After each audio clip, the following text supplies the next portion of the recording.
사주학개론 네 번째 강의를 시작하겠습니다. 부모를 찾는 법에 대해서 오늘은 강의할까 합니다. 이 명조는 명리진보 76페이지에서 가져온 명조인데요. 명리진보에서는 이 사주에서 부모를 뭘로 보고 있는지 한번 살펴보겠습니다. 명리진보에서는 이렇게 써 있습니다. 이 명조는 신유정인은 상을 차고 있는데, 신유정인이요? 그죠?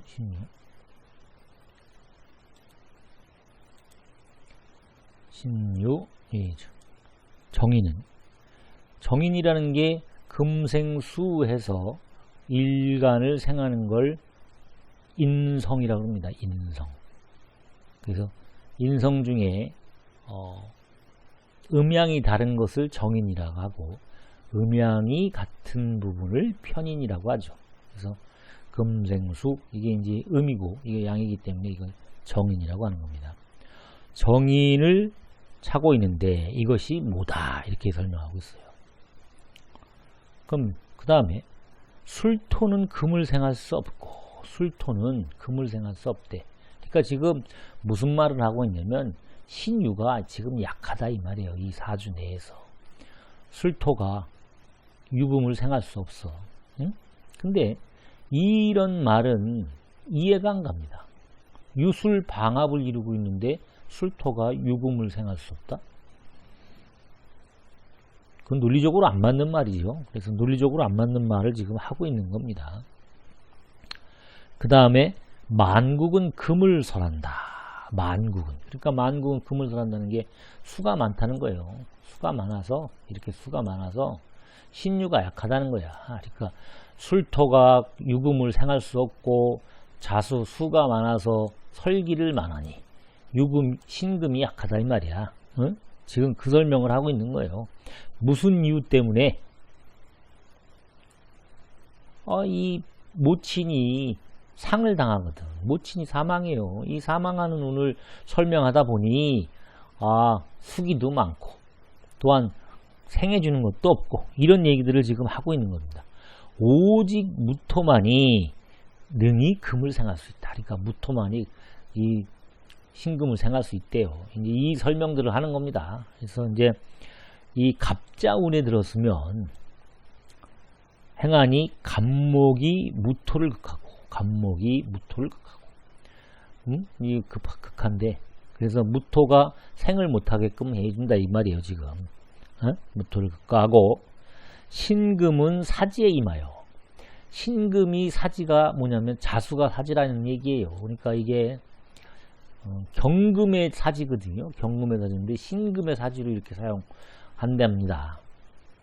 이 부분은 좀 이해가 안 갑니다. 이 부분은 왜 그러냐면 자수가 신금의 사지로 작동하려면 병신합을 통해서 자수에 신금이 자리를 하든지 해야 돼요. 그러니까 신금이 자수 위에 좌했을 때, 그러니까 앉아 있을 때만이 자수가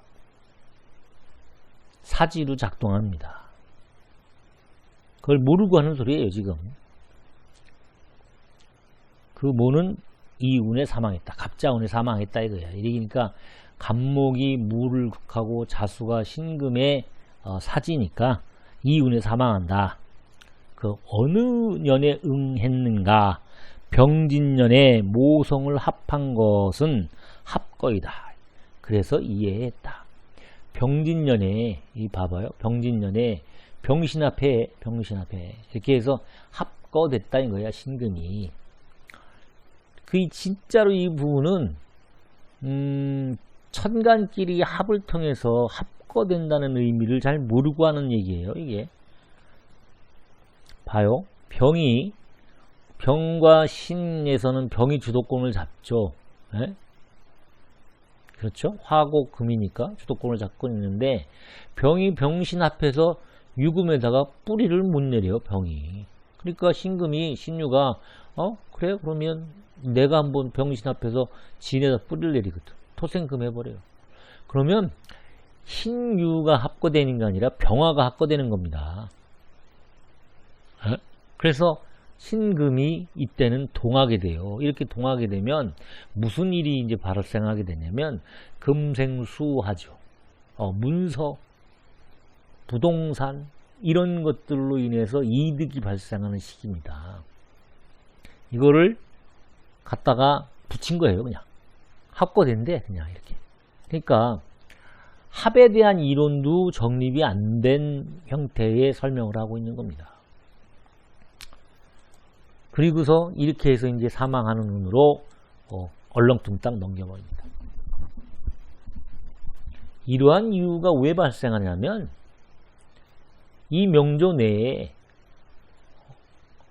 부모를 찾는 방법을 몰라서 그런 거예요. 제가 말씀드리겠습니다. 부모를 찾는 방법은 어디서부터 찾아야 하는지를 제가 말씀드리겠습니다. 그러니까 부모는 그렇게 찾는 게 아니에요. 인성만 찾는 게 아니야. 부모를 첫째로 어디서 찾아야 돼?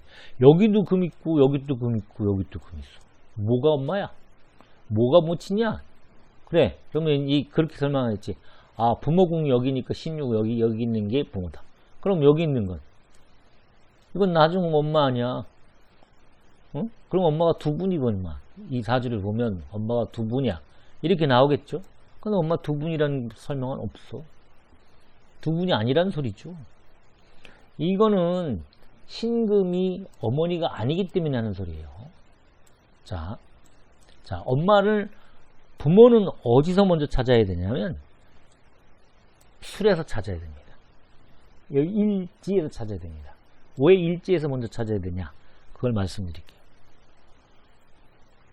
부모님은 날 낳으셨어. 몸을 주셨단 말입니다. 몸을. 이 몸을 주신 여기서부터 부모를 찾아야 돼요. 그죠? 부모를 내 일지에서부터 첫 번째로 찾아야 되는 이유가 그겁니다. 내 몸을 주신 분일 때 내 몸에서 찾아야 되는 거야. 그러면 술 중에 신금도 있고 정화도 있어. 그러면 술 중에 신금은 모친성이고 정화는 부친이야? 부친성이야. 그러면 모친도 있고 부친도 있어? 그건 아니죠. 술 중 신금은 이미 투관됐어. 나왔어. 이거는 무슨 얘기를 하냐면 술은 신금을 대표하는 거예요. 신금이 여기에 있다는 걸 나타내요. 그러니까 어머니지, 술이. 그러면 술이 신으로 표출했고 무로도 표출했어요. 두 개로 표출했어. 이 표출한 것 중에 뭐를 모친으로 할 거냐의 부분이 또 남습니다. 그러면 신금으로 하게 되면 어떤 형태가 되냐면 신금으로 하게 되면 그러면 부친을 찾아야 될 거 아닙니까? 신금에서 부친 찾으니 없어. 병화가 없어. 합의되는 게 없잖아. 그럼 무는 합의되는 게 자수가 있잖아. 무계야. 그러니까 이게 아버지를 찾을 수 있는 것의 어머니예요. 그러니까 이게 어머니야. 이게 자수가 아버지겠죠. 그러면 이 무술이 어머니를 대표하는 뭡니다. 그러면 이 무는 천간에 떠 있으니 어머니를 나타내고 술은 뭐냐면 어머니 궁이에요. 어머니 집이야. 그럼 어머니 집과 어머니가 망하면 죽으면 극되거나 충되거나 형되고 그러면 이 두 개가 대운세운에서 두 개가 그런 형태를 받으면 사망하는 운이에요. 봅시다. 갑자운이 뭐예요? 갑자운은 제가 그랬죠. 동지가 있으니 갑극무하죠. 동지가 있으니. 동지. 지지가 같다. 동지. 갑극무. 형태에 일어나죠. 응? 갑은 자수가 인도하는 자리로 가서 무를 극해요. 그 다음에 갑자는 여기로 온다 그랬죠. 월주에. 대우는 월주로부터 발생하기 때문에 월주에 와요. 갑자가 여기로 와요. 합이 없는 한. 갑자가 여기 오면 자자하고 술하고 쟁합합니다. 자술합, 자술암합 전에 설명드린 적이 있습니다. 자술암합 한다고 했죠. 자술암합 하는데 자자가 두 개가 있어서 쟁합해요. 그러면 자가 술을 합해. 합하니 합하면 뭐예요? 합반되는 거예요. 지지에서 합은 합반되는 거야. 합반되면 위험하다고 말씀드렸죠. 전에도 많이 말씀드렸습니다. 자술합하면 이 술이 위험한 거예요. 그러면 갑자운에 무도 무너지고 술도 무너지고 있는 상태야. 그러니까 이때 모친이 위험하다는 것을 금방 알 수 있습니다. 모친이 무술이라는 것을 아는 순간 갑자운을 보면 금방 알아요. 갑자운에 문제가 있구나. 이게 언제 나타나냐면 29세 병진년에 나타납니다. 병진년에 모친 사망이에요. 병진년에 왜 사망하는지 한번 봅시다. 병진년에 왜 이런 일이, 이제 대운에서는 이렇게 나와. 대운에서 이러니 위험하죠. 이제 세운에서 봅시다. 세운에서 이 하나가 충되거나 뭐 극되거나 하면 사망하는 거예요. 병진이 여기죠. 세운은 월주에 온다고 그랬습니다. 아니 연주에. 병진이 여기에 와. 에? 그러면 자와 술과는 이미 통로가 개설되어 있어. 자술합을 통해서 통로가 개설되어 있어. 진이 술을 충해요. 그래서 우리가 이제 이 사주를 딱 보면 진년에 뭔 일이 있어? 진유합을 봐야 되나? 진술합 이렇게 보시면 안 돼. 이렇게 보시면 끝도 한도 없어. 병진년은 이렇게 보면 돼요. 신유를 통해서 신금과 신유금이 동하는 시절이야. 이때는 문서적인 이득을 보게 되는 운이야. 부동산 뭐 이런 거는 그런 부분을 병진년에 볼 수 있어요. 이거는 무엇을 보면 아냐면 이 병을 보면 알 수 있는 거예요. 근데 이 간지는 두 가지 방향이 있다고 그랬습니다. 천간과 지지가 서로 간에 그 두 가지 방향으로 움직인다고 봤어요. 그러니까 병으로 보면 병신합을 통해서 변화를 일으켜야 됩니다. 병신합을 통해서 변화를 일어나는데 지는 이거에 의해서 자술합을 통해서 통로를 통해서 지인이 술을 충해요. 그러니까 술이 어머니 궁이 망그러지는 거예요. 맹그러지는. 이게 이제 그 충을 받으니까 붕괴되는 거죠. 그래서 모친이 사망하게 되는 겁니다. 그러니까 사주 분석을 함에 있어서 부모나 배우자를 찾는 것만 익숙해져도 웬만한 사주는 사주풀이할 수 있습니다. 딱 보고 어머니가 둘이네 이렇게 말씀할 수도 있고, 근데 이거를 신으로 보면 어머니가 둘인데 아닌데요 이렇게 말이 나와요. 왜? 엄마를 잘못 찾으니까. 응? 그런 말씀입니다. 그래서 그 어머니를 찾을 때, 부모를 찾을 때는 여기서부터 찾아야 돼. 내 몸으로부터. 몸을 주셨으니까. 정신은? 아니야, 이건 내 거야. 우리는 영생하거든요. 영생하는데 반복해서 태어나는 거예요. 그래서 이 어머니를 찾을 때 술로 찾습니다. 근데 배우자는 천간합을 제일 우선으로 하죠. 그건 왜 그러냐면 영혼의 합이에요. 영혼의 합. 정신과 정신의 합을 가장 원합니다. 근데 그것이 안 될 때 이 일지를 중심으로 해서 배우자를 찾게 되죠. 이건 이제 육적인 관계 때문에. 생식기거든요. 정신과 중요한 게 뭐예요? 배우자하고 움직이는 게 뭐예요? 정신의 합? 아니면 육체의 합이에요.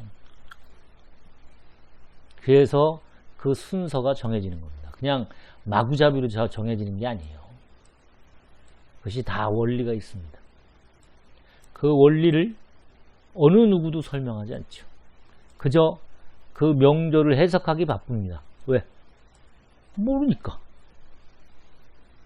그래서 지금 제가 말씀드리는 걸 정확히 기억하셔서 그 명조에 배우자와 그 부모를 찾는 것을 잘 하시기 바랍니다. 그것만 해도 웬만한 명조, 그 용신을 못 찾아도 통변할 수 있는 말들이 많습니다.